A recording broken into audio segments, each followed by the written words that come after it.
परमेश्वर के धन्य नाम की इस प्रभात में महिमा होने पाए। दूसरा इतिहास का 5वां अध्याय 13वां और 14वां वाक्य। तो जब तुरहियां बजाने वाले और गाने वाले एक स्वर से यहोवा की स्तुति और आराधना करने लगे और तुरहियां और झांझ आदि बाजे बजाते हुए यहोवा की यह स्तुति ऊंचे शब्द से करने लगे कि वह भला है और उसकी करुणा सदा की है, तब यहोवा के भवन में बादल छा गया और बादल के कारण याजक लोग सेवा टहल करने को खड़े न रह सके, क्योंकि यहोवा का तेज परमेश्वर के भवन में भर गया था।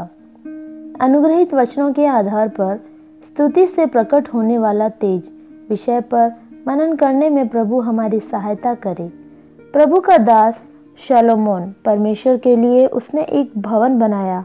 उसकी प्रतिष्ठा करते समय 120 पुरोहितों ने एक साथ तुरहियां झांझ बजाते हुए परमेश्वर की स्तुति करना प्रारंभ किया। तब यहोवा के भवन में बादल छा गया और यहोवा का तेज परमेश्वर के भवन में भर गया। मेरे प्रियो, यदि हम एक साथ मिलकर यहोवा भला है कहे तो परमेश्वर का तेज जहां हम इकट्ठे हुए हैं अनुभव जरूर करेंगे। परमेश्वर की सच्ची आराधनाओं के विरोध में कई शैतानी ताकतें बहुत बार हमें एक साथ होने नहीं देती। इकट्ठे हो भी जाएं तो आत्मा की वो एकता को नष्ट करते हुए सच्ची आराधना को प्रकट नहीं होने देते।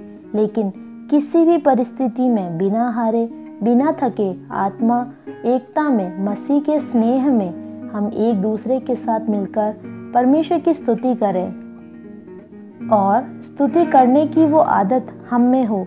स्तुति करने का समय और अवस्था खुद ढूंढने वाले हों।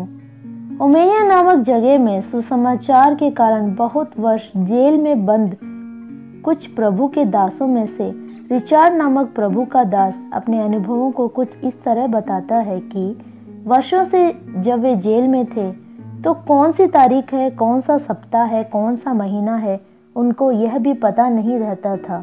रोज निंदा, अपमान, उपद्रव बहुत सहना पड़ता था। परमेश्वर की स्तुति न करने वाले उनकी स्तुति को बंद करने के लिए उनके भोजन में उनके सुबोध को नष्ट करने वाली वस्तुएं मिलाकर उनको देने लगे, जिसके कारण वे बेहोशी की अवस्था में कहाँ हूँ यह भी उन्हें नहीं पता रहता था। ऐसे बहुत लंबे समय तक वे अबोध अवस्था में चले गए।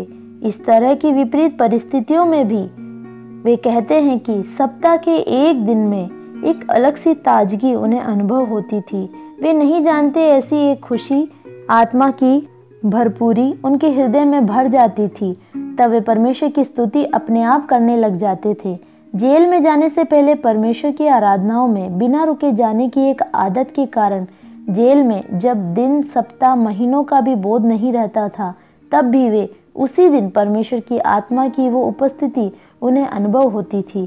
क्योंकि जब दूसरी जगहों पर परमेश्वर के जन एक साथ इकट्ठा होकर आराधना करते हैं तो उस आत्मा की उपस्थिति का अनुभव जेल के अंदर भी उन्हें अनुभव होता था।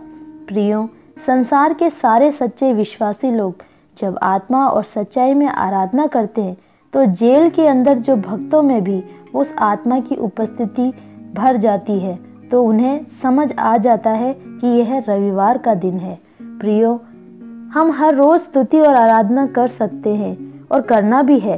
वहीं हम जो यीशु मसीह के लहू के द्वारा बुलाए गए, पापों से अलग किए हुए, हम जो सच्चे विश्वासी हैं, जहाँ भी हैं, वहीं सभी के बीच इकट्ठा होने वाली सभाओं को परेशानी ना समझें। सप्ताह में कम से कम एक बार की संगति में अपना हृदय खोलकर पूरे उत्साह से आराधना करें तो शत्रुओं की शक्ति पूर्ण रूप से अपने अधीन हो जाएगी।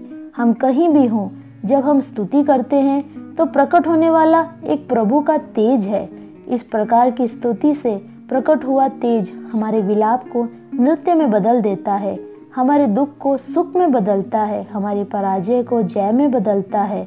हमें पता भी नहीं चलता और हमारे शत्रुओं के बंधन टूट जाते हैं। दूसरा इतिहास 20वां अध्याय के 21वें वाक्य में इस तरह लिखा है कि पवित्रता से शोभायमान होकर हथियारबंदों के आगे आगे चलते हुए उसकी स्तुति करें कि यहोवा का धन्यवाद करो, क्योंकि उसकी करुणा सदा की है। जब हम एक साथ इकट्ठा होकर परमेश्वर के नाम को पवित्र कहते हैं तो परमेश्वर का तेज बढ़कर हमारे प्राण को जेल जैसी अवस्थाओं में से भी निकाल लाता है। परमेश्वर अपने इन पवित्र वचनों से हम सबको बहुत सी आशीष दे और अपने तेज से हमें भरे। God bless you all.